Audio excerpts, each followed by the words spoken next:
Yang juga menjadi sorotan, saudara, kalau di luar negeri tadi telah memulai proses pemilu, di dalam negeri proses distribusi surat suara tengah berlangsung.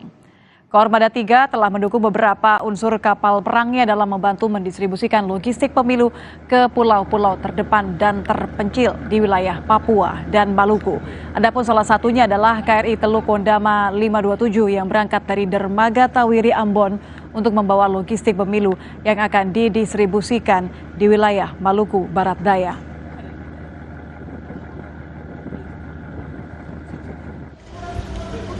KPU Kabupaten Mimika memulai pendistribusian logistik pemilu 2024 ke distrik Alama yang dikategorikan sebagai daerah rawan dan terpencil. Logistik tersebut diterbangkan menggunakan helikopter.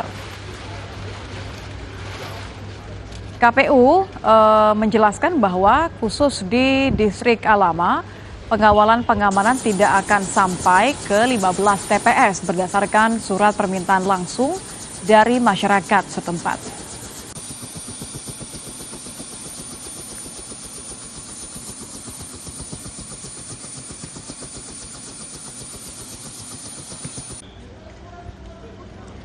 Saudara, Ketua Umum Partai Demokrat Agus Harimurti Yudhoyono dalam pidatonya berharap pemilu 2024 melahirkan pemimpin yang bisa membawa Indonesia ke arah yang lebih baik.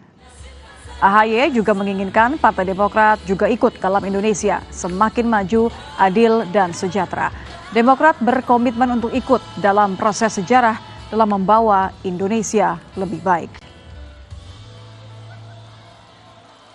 Kita ikhtiarkan agar pemilu 2024 ini bisa menghasilkan para pemimpin dan wakil rakyat yang bisa membuat Indonesia semakin maju, adil, dan sejahtera.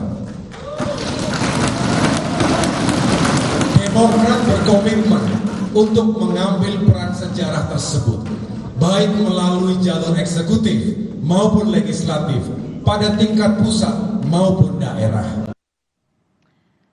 3 pasangan Capres-Cawapres gelar kampanye akbar di hari terakhir kampanye. Bagaimana kita akan menyambut masa tenang sebelum 14 Februari akan kami bahas usai jeda di Kompas Malam.